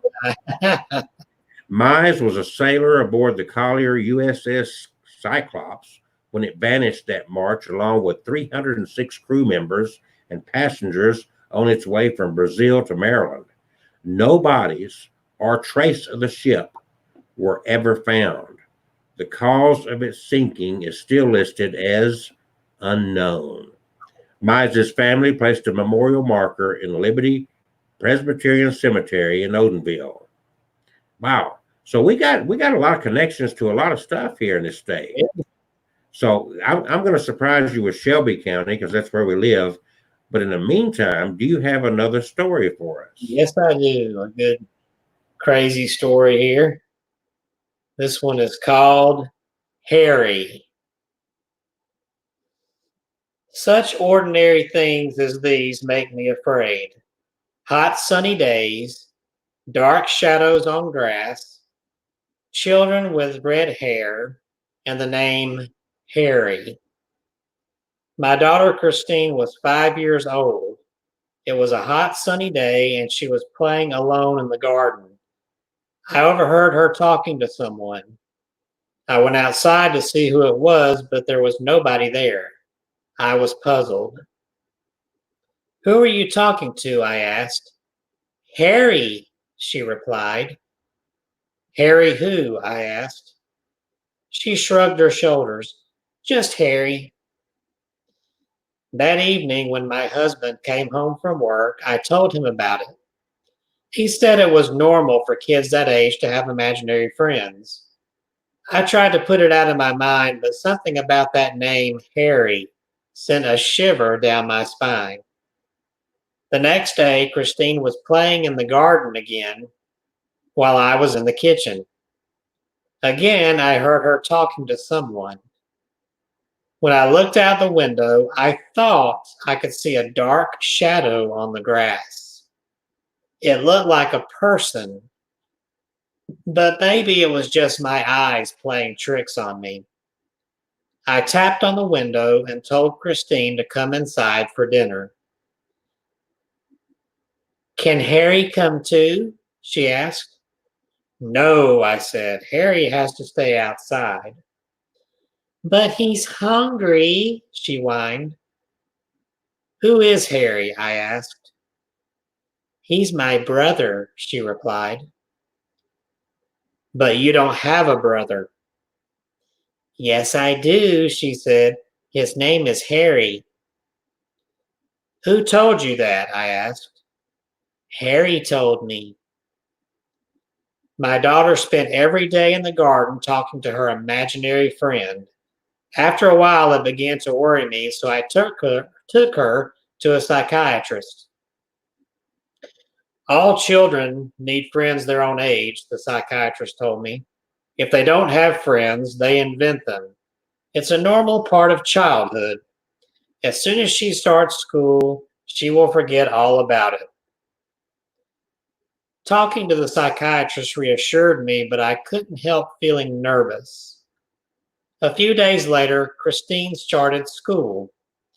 I dropped her off in the morning for her first day, kissed her on the forehead, and waved goodbye, then watched as she walked up to the front door of the school and went inside. There was something I had to do. I took a bus into the city and made my way to a large gray building. It had been 4 long years since I visited the building. It was the orphanage where we adopted Christine. The woman who ran the orphanage opened the door and invited me inside. I told her I needed to know about Christine's history. Who were her birth parents? Where were they now? Had they died, and if so, how had they died? I'm sorry, the woman said. We have strict rules about divulging such information. I told her it was very important and begged and pleaded. I got down on my knees. Eventually, the woman gave in. Very well, she said, but this must remain strictly between the two of us. Christine was born into a very poor family. Her parents did not want her. They were drug addicts and they neglected their children. The house they lived in was in terrible condition. One night, the mother and father got into a violent argument. The father grabbed a knife and ended up stabbing his wife to death. He cut off her head, and then he attacked the children. Oh my God, I exclaimed as I listened to this story in horror. When the police arrived, she continued, it was all over. They found Christine in the garden, clutched in the arms of her brother. She was unharmed, but her brother was dead. He had been fatally stabbed, and as he was dying, he managed to grab Christine and take her to safety. They found their father and mother inside the house. The father had taken his own life. At this point, my eyes were welling up with tears as I listened. What was his name? I asked in a trembling voice. Her brother. What was his name? His name was Harry, she replied. I stumbled out of the orphanage in a daze and wandered through the streets with no idea of where I was going. The name Harry was floating around in my brain. I felt like I was in a nightmare. I was so frightened, but I didn't know why. Then I looked at my watch. It was after 3 o'clock. I had to pick up Christine from school, and I was already late. So I hopped on the bus, and eventually I arrived at the school. I walked down the hallway and went into the classroom where the teacher was gathering up her books. I'm so sorry I'm late, I told her. Where is Christine? Christine, the teacher said. She's gone. Gone, I cried. Yes, her brother picked her up a few minutes ago. My heart sank in my chest. Without another word, I ran outside and started shouting my daughter's name. I was running down the street searching for my daughter, screaming and crying hysterically. It was no use. She was gone. I spent the next 2 weeks in bed. The police searched for Christine, but they never found any trace of her. Her picture was in the newspaper. Her face was on milk cartons. Everybody was looking for her, but it was as if she had disappeared into thin air. After a while, people lost interest and the search was called off. It remained just another unsolved mystery. Years have passed since then, but the pain in my heart never goes away. The fear never ends. Such ordinary things as these make me afraid. Hot sunny days, dark shadows on grass, children with red hair, and the name Harry. Ooh, that's creepy. Makes you wonder, leaves you in mystery. What happened? Ooh. Oh, I think you're on mute. I think you're on mute. Yeah, I caught it now. Thank you. Okay. Thank you, Harry. All right, let's get through these notorious people. Kevin, you're from Shelby County. That's where you live. Yeah, that's where I live. You've been in Shelby County for a long time. Yeah, for about 10 years. Who would you think is the most notorious person from Shelby County? Me, I guess. Yeah, yeah. Most notorious person. Robert J. Bentley. Robert A. Bentley, like Governor Robert? Governor J. Bentley, elected as Alabama's governor in 2011, was born in Columbiana, Alabama. Oh. The list on Governor Robert Bentley's ongoing scandal was summed up in a March 7th, 2017 Washington Post article that read, Alabama lawmakers who have been exploring ways to impeach the state's embattled governor were divided. Well, we know the rest of that story without going into it. So he ultimately resigned from office, but that is Shelby County's most notorious. I guess, I don't know if that makes us boring or just we produce very bad politicians. I don't know. So let's go to Sumter County. I know you're familiar with Sumter County. Yeah. According to a Journal of American History description of the book Alabama's Outlaw Sheriff Stephen S. Renfro, his 2 years as Sumter County Sheriff were followed by 6 years of bizarre activities as a fugitive from justice before being lynched in July 1886. He led the local Ku Klux Klan in 1868 to 69, participated in the Meridian Riot of 1871, took part in the killing of 2 active Republicans, one white and one black, in 1874.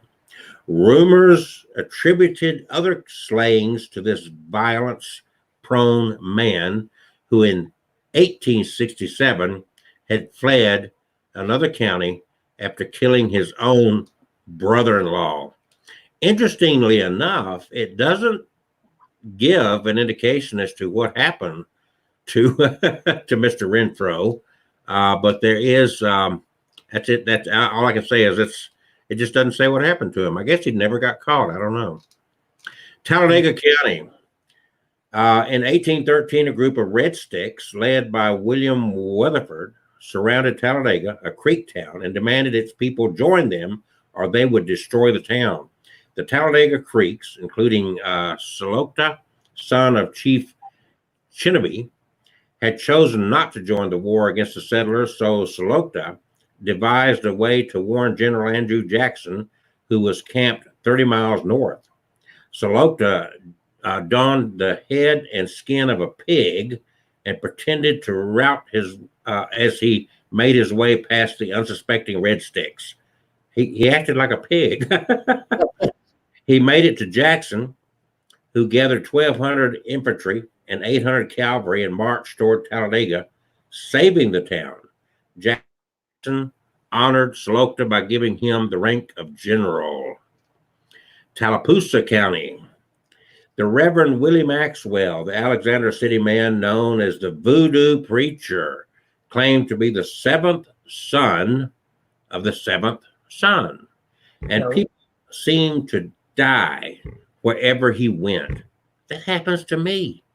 Rumors swirled that Maxwell, known to perform voodoo rituals, had killed 5 members of his family. In June, this is recent stuff. In June of 1977, Maxwell's 16-year-old stepdaughter became the latest victim in the spree, but no one had proved Maxwell's involvement. At the girl's funeral, Robert Louis Burns, the girl's uncle, took justice into his own hands and shot 52-year-old Maxwell to death. Burns was later acquitted of Maxwell's murder after a jury found him innocent by insanity. Now, that is actually, believe it or not, Kim Johnston's book Haint Blue is about that preacher. Okay. Our team, Scare of Alabama, that was our very first investigation, was of that preacher's house. Okay. What transpired? Well, I know if I wasn't with them quite yet at that time. It was Kim and her friend, who's a sensitive, Blaine, went to investigate. The woman lived there. In fact, on the channel, Sci-Fi Channel, Paranormal Witness did an episode about this. Wow.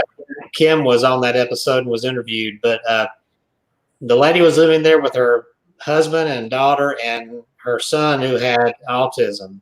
I believe it was the daughter was trying to go to bed, and these insects came out of nowhere and just covered her bed. Wow. Scared the mess out of her. I bet. The autistic son kept talking about a scary man he kept seeing in the mirrors of the house. He panicked so bad they had to cover the mirrors. Their family dog was found ripped to shreds right outside the house with no explanation. Okay. And several other things happened, but they finally called Kim, because Kim went to high school with this lady back when they were in high school. So Kim came out with Blaine, and it turned out they found out when the couple moved in the house, there was the attic there with one of those crawl through attic doors where you pull the steps down. Right. And somebody had sealed it up and painted it Haint Blue, which was believed in folklore to be a protective color to keep evil spirits at bay. So when the couple moved in, they found that attic door, which was painted over and taped up with Haint Blue tape, Haint Blue paint, all this stuff. Well, they tore that paint and everything down and opened the attic door because they needed it for space. So apparently when they did that, they unleashed something that believed that voodoo priest conjured up.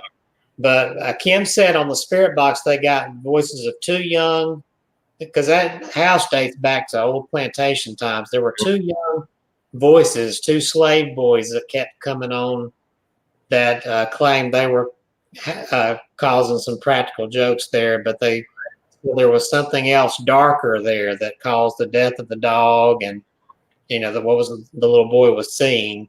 Right. They never could get evidence of that evil spirit that I guess it hid from them, but they did bless the house that night. And even though things calmed down, that couple wound up moving out anyway because they were just too scared to stay there. But that was our first investigation. Okay, let's go to Tuscaloosa County. Do you remember the Hale-Bopp comet? I think so. And I don't remember what year you were born.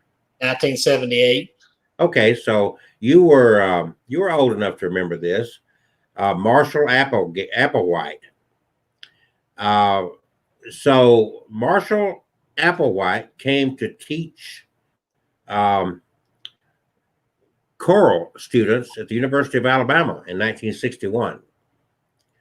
So he taught at the University of Alabama. Applewhite became leader of the Heaven's Gate cult in the early 70s and convinced a group of believers in Oregon to follow him into the Colorado desert in 1975 to await the arrival of a UFO that would take away the chosen ones. In 1997, as the Hale-Bopp comet approached, Applewhite and 38 of his followers, all dressed in purple robes, drank a concoction of vodka and barbiturates and died at their compound in Rancho Santa Fe, California. Do you not remember that?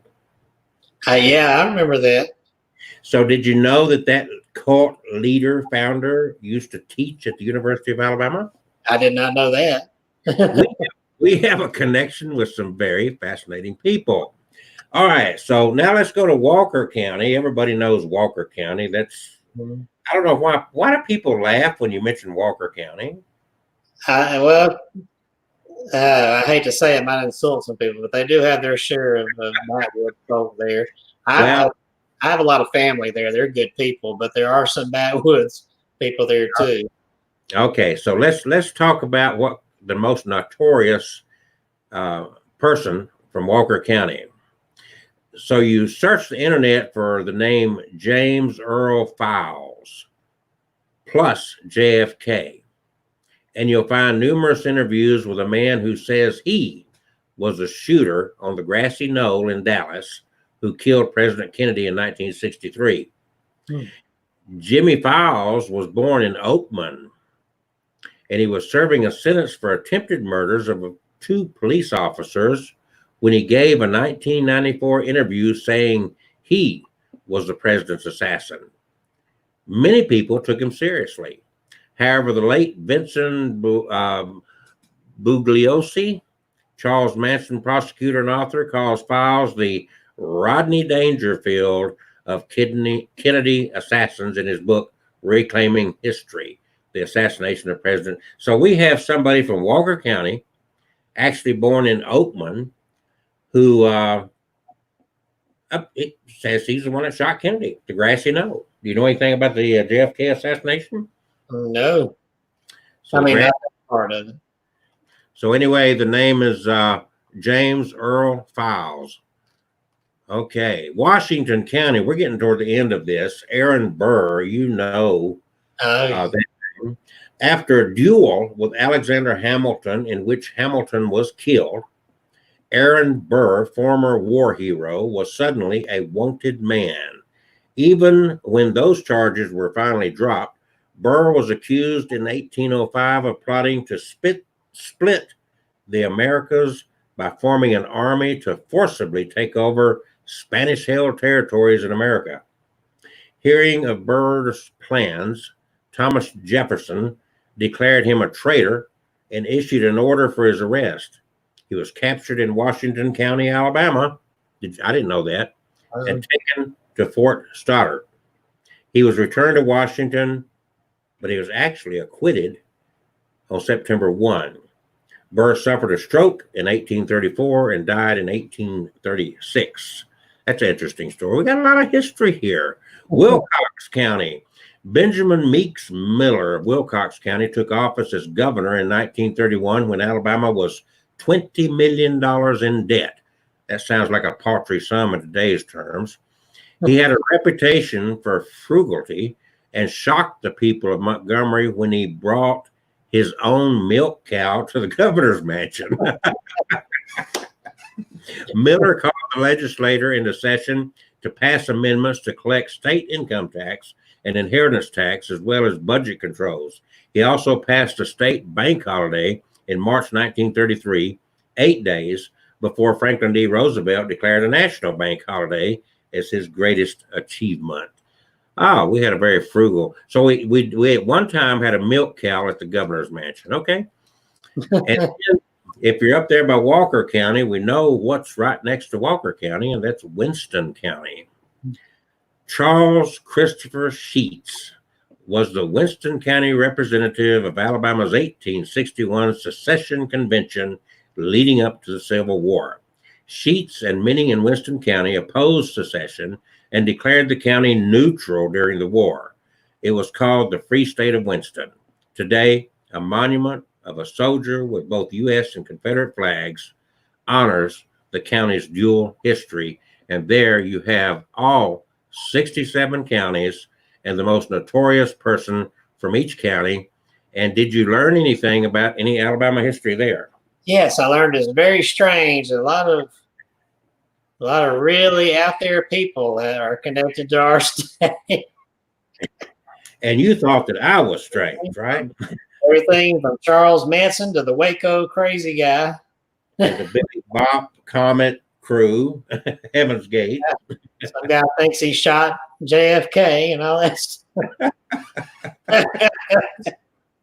And who would ever have thought that any part of Alabama, of course, I knew that history, that any part of Alabama would remain neutral during the Civil War. Yeah. Yeah.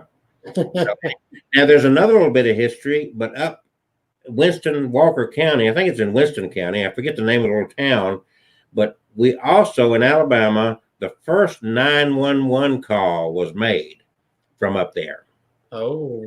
So another little tidbit of history about Alabama. We've got 30 more minutes. We did not really take a break. We just kind of ramrodded on through here. Yeah. This is Abnormal Alabama. I'm Kelsey. That's Kevin, the Haunted Dolls guy. We both have these things for sale called books. and I just edited, I revised and almost doubled the size of that book right there. If you don't know what spectrophilia is, buy the book so you can learn, okay? It's on Amazon.com. Just in the search engine, just put my name and you'll find my books. I've got a lot of books on there. And I also need you to see that right there along the ticker, Abnormal Alabama YouTube. Please subscribe, share, like. Yes, please do that. We worked right at a year, really a little over a year, to get Kevin over 1,000 subscribers. Have you actually utilized that and live streamed on YouTube yet on your phone? So I wanted to get all the collection, the rest of the collection here, but I may just go ahead and do something just so I can do the live. Oh, just walk outside your house.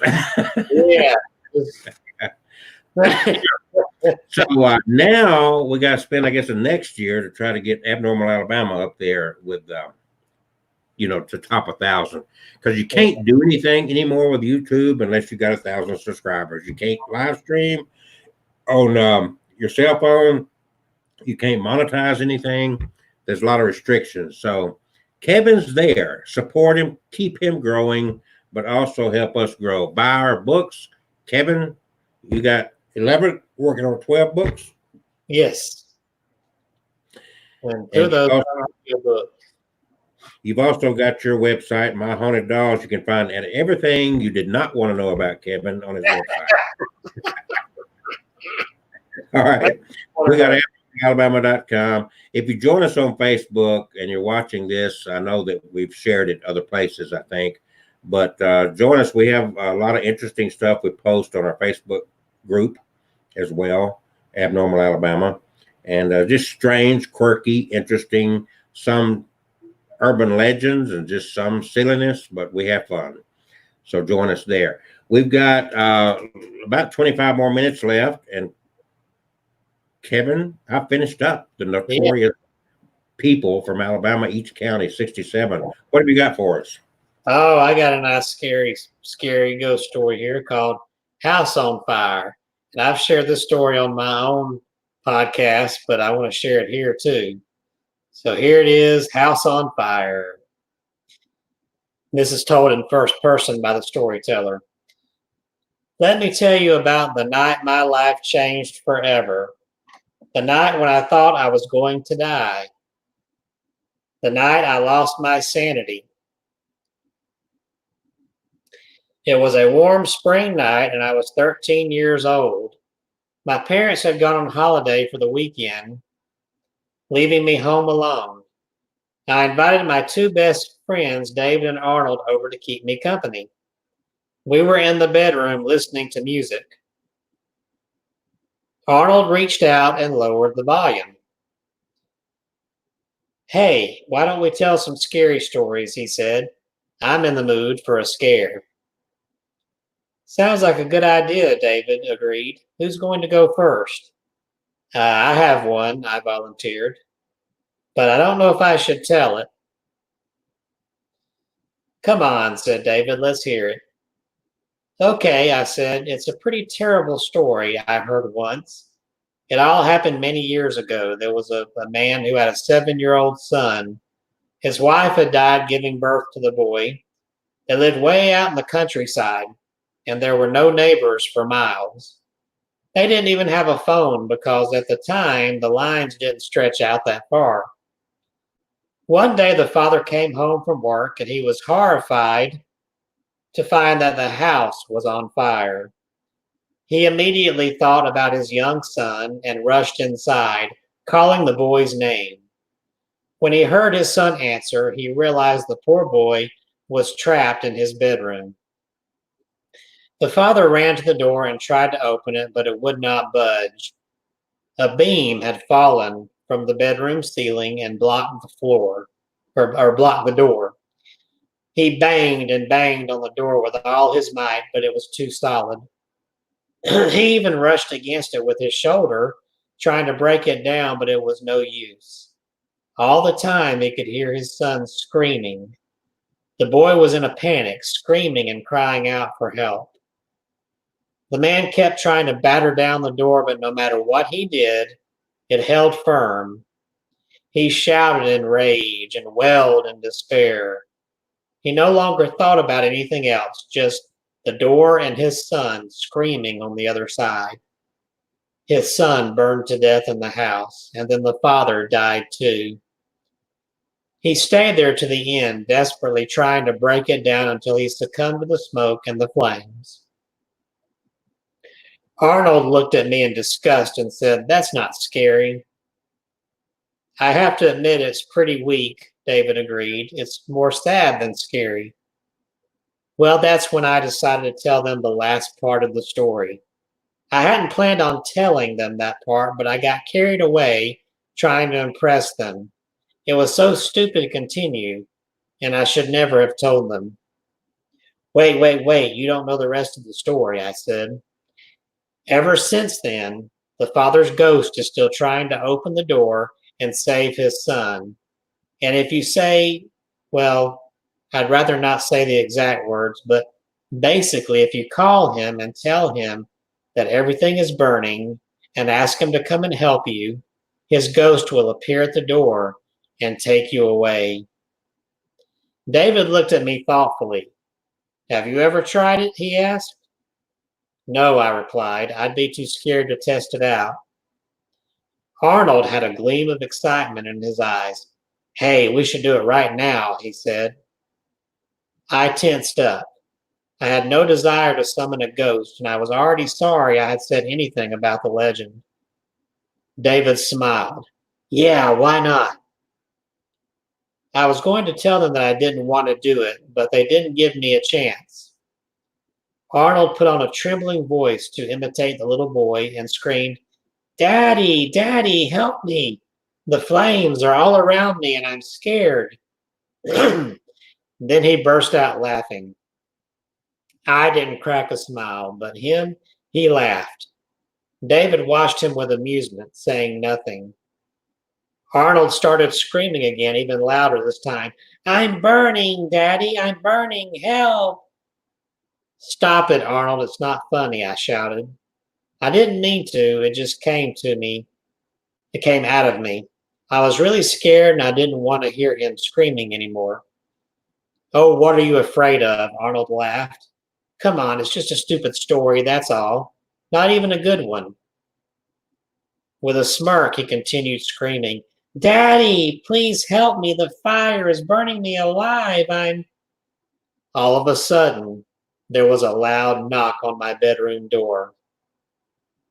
Arnold stopped in mid-scream. We all froze. There was an eerie silence. We all looked at each other. None of us made a sound. Boom, boom, boom. We almost jumped out of our skin. Boom, boom, boom. What's that noise? Arnold exclaimed. If this is a joke, it's not really funny, said David. His face was white as a sheet. The banging on the door continued. Then we heard a man screaming. Those horrible cries will remain forever etched in my memory. I can still hear them now. It sounded like the cry of a dying animal. It was human and infinitely sad. The banging against the door and that horrible scream continued relentlessly. I was terrified and I tried to hide behind the wardrobe. Arnold grabbed a chair and stood poised to strike anyone who entered the room. David curled up against the wall, tears streaming down his face. No, no, he cried. What is this? I'm scared. Immediately, the screaming outside the door grew stronger, even more harrowing, even more terrifying. The banging on the door grew louder. I thought it was going to fly off its hinges. Then panic seemed to overcome David. I can't take it anymore, he wailed. I've got to get out of here. With that, he ran to the window and opened it. No, I cried, don't. But before I had time to finish my sentence, he jumped out the window. I heard him fall. For a brief moment, everything was silent. Then I heard him cry out in pain. My back, I hurt my back. I ran to the window and looked out. David lay on the concrete downstairs, screaming in pain. The screaming coming from behind the door got even louder and more crazed. The banging increased. I was going crazy. It was all a relentless nightmare, and David's screaming only added to the horror of the situation, especially since Arnold and I were too scared to leave the room to help him. Then I smelled something. I hadn't noticed it at first, but now the air in the room was filled with an awful stench. It was suffocating. The smell of burning flesh. It was unbearable. I turned away from the window and saw Arnold standing motionless in the middle of the room. His eyes were wide and he was staring at the door as if in a trance. Then he bent over and vomited on the carpet. The banging and screaming, the shouting, the stench of burning flesh, and the sight of Arnold spewing was all too much for me. I began to throw up as well. I leaned back against the wall as David continued to howl outside and the furious knocking on the door continued. Then I had an idea. Maybe David's cries outside were attracting the man outside the door. I closed the window. We sat on the floor with our hands over our ears, shaking in terror as the cataclysmic blows against the door continued unabated and the awful cries pierced our eardrums and the burning stench mixed with the smell of our vomit. Gradually, the screams died down. The smell subsided and the banging on the door grew weaker and weaker until finally everything went silent. All we could hear were David's muffled cries of pain through the closed window. Arnold looked at me and asked me in a low voice, "What do we do now?" "Maybe we should call the police," I said, "or the fire department, or an ambulance to help David." "Where's your phone?" he asked. "It's downstairs." "Do you think it's gone?"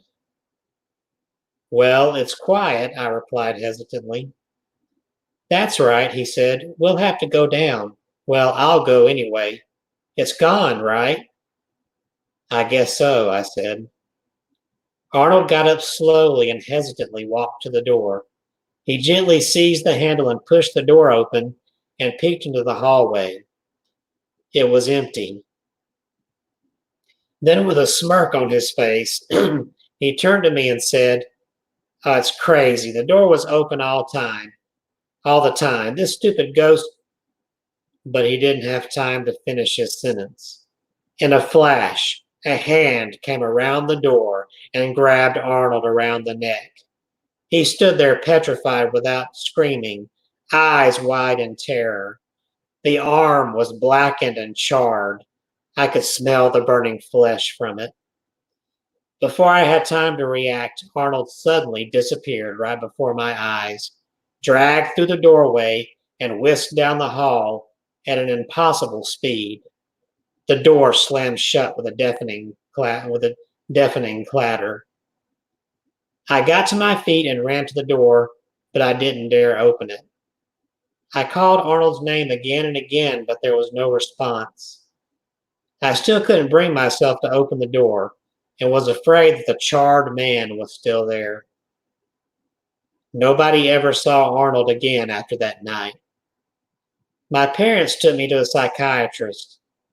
I never told her anything or anyone else, not even my parents. They would never have believed me anyway. David did the same. He spent a month in the hospital. His back was broken in the fall. Even today, I still have a fear of opening doors. I'm terrified of what I might find on the other side. Ooh, that was one crazy, scary story there. Those kind of stories, especially give me the willies. The ones with the charred, burning man. In fact, that reminds me of Sloss Furnace. It's got its ghost story about Slag, the burned foreman that prowls the property at night. And that's really kind of crazy because you're the man that lives with a bunch of haunted dolls.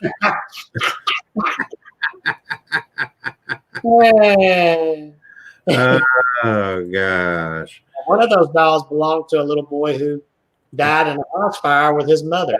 Ghost story about Slag. Yeah.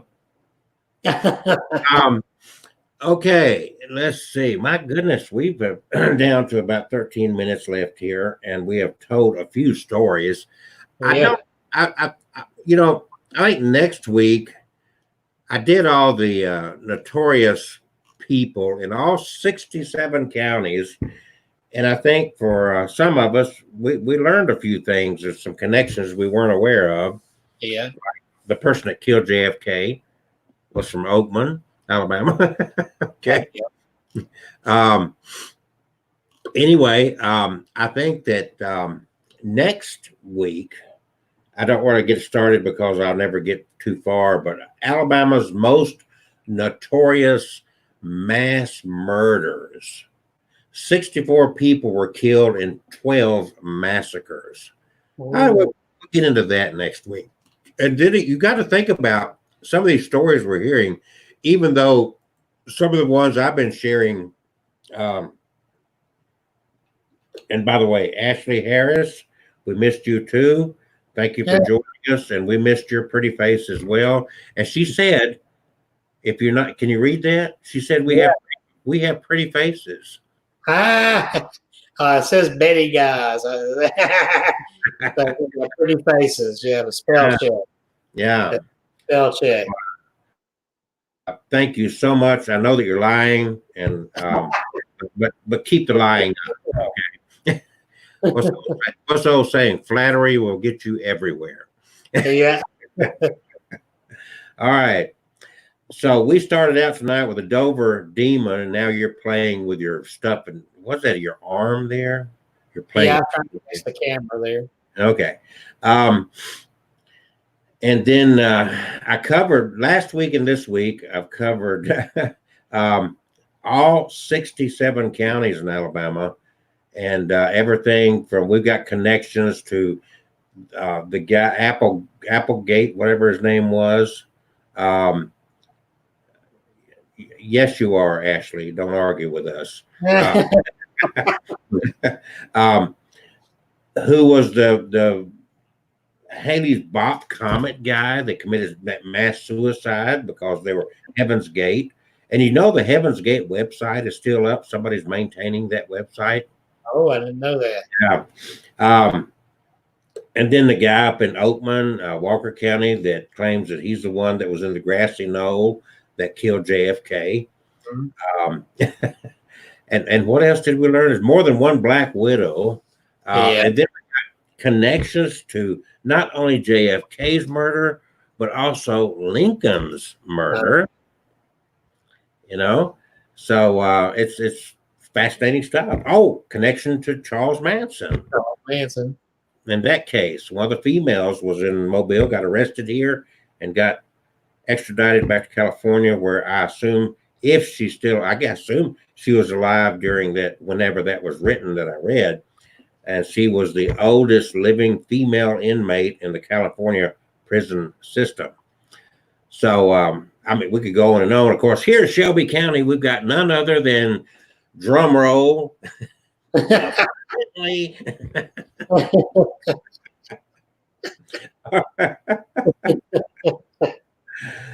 But I found that interesting. Some of it, and I was aware of the Tuskegee thing. I was almost an adult. I was in my late teens when they ended that program. So I remember that well. I remember when it broke in the news. So I was aware of that. I was not aware of the Charles Manson connection. I certainly was not aware that somebody in Alabama claimed to be the one that killed JFK. Yeah. That was new. So some of it I was aware of, and some of it wasn't. And then the fascinating thing was the one story that was y'all's was Scare, the first investigation. Yeah. That group did. So, and Ashley said that she loves the mask behind Kevin. The Michael Myers masks. And you'll see that Kevin's got a bullet wound in his skull.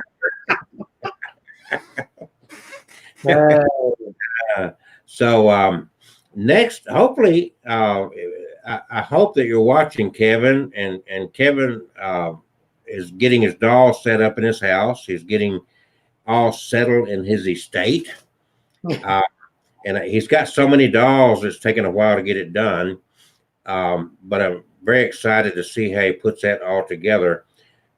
And when he can, I'm sure he's going to do a little live stream tour of what he's set up there. So keep that. Ashley, have you gone over and subscribed to My Haunted Dolls on YouTube, Kevin Kane?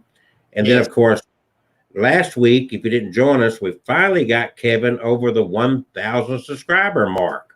Yeah. Now, as you see on the ticker right here, we got to get Abnormal Alabama up there. So go YouTube, Abnormal Alabama, subscribe, and hit the little bell that to get notified every time. And I'm posting a lot of videos.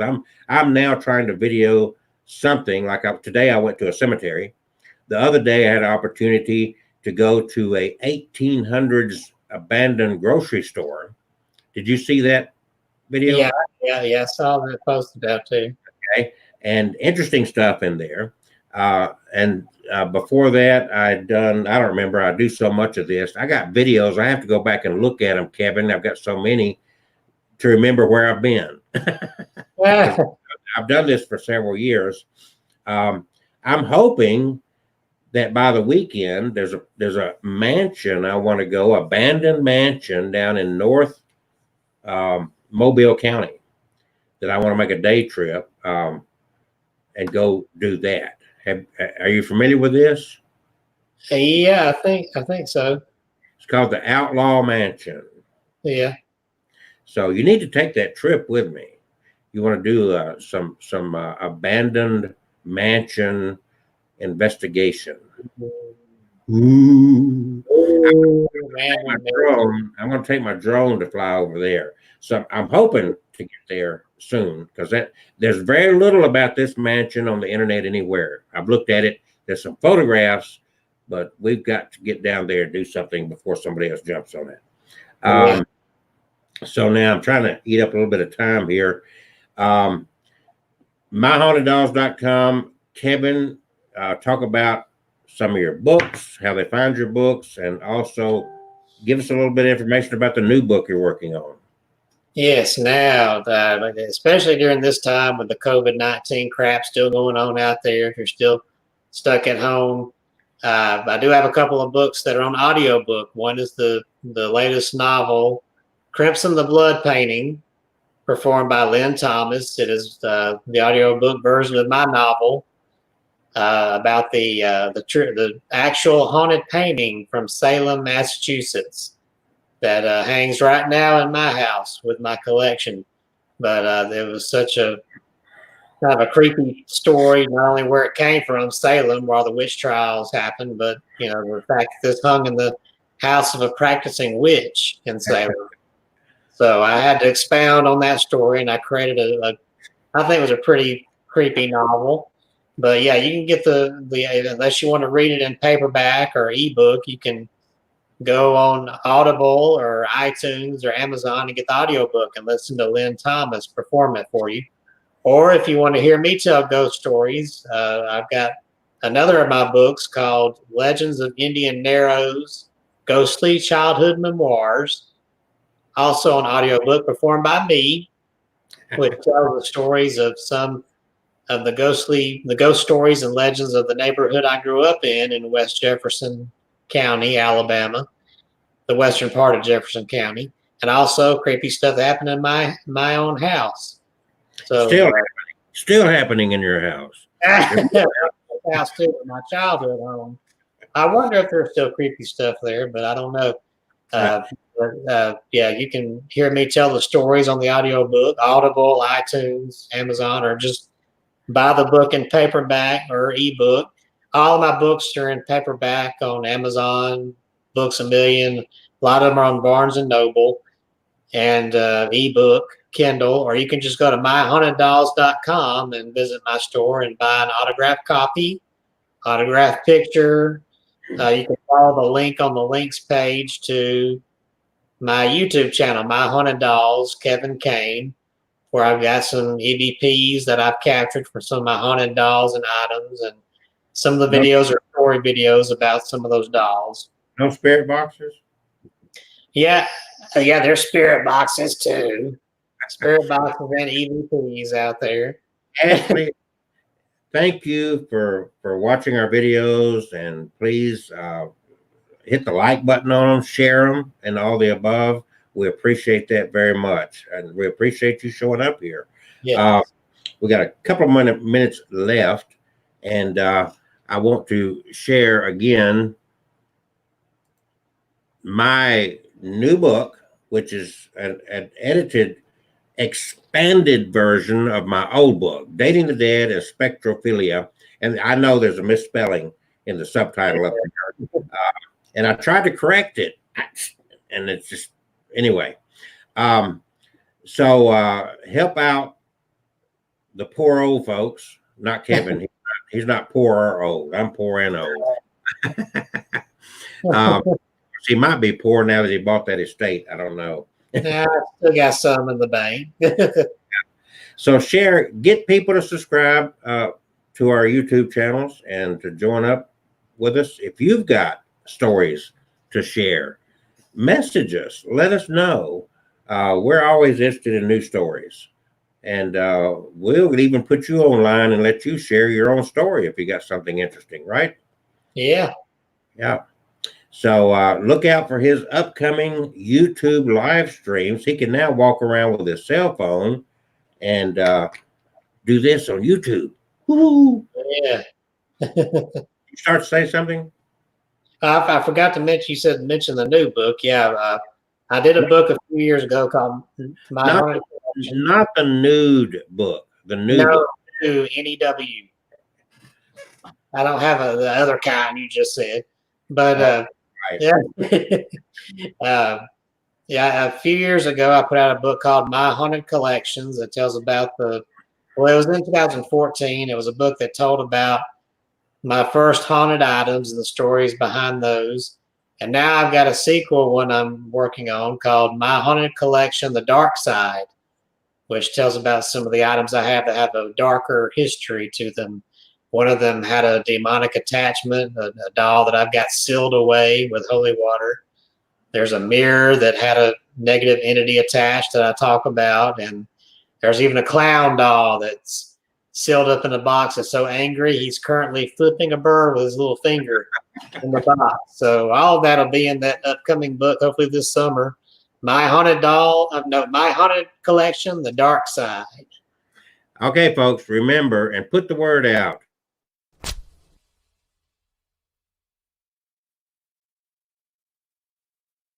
every Tuesday night, 7 p.m. I think he's a cute little fella. Don't you?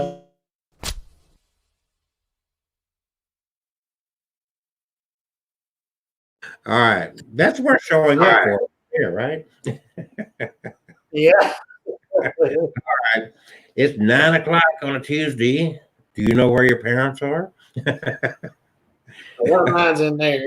He's got his under guard. So anyway, thanks everybody for joining us. You got any last words you want to say? Just have a good night and stay safe during this pandemic.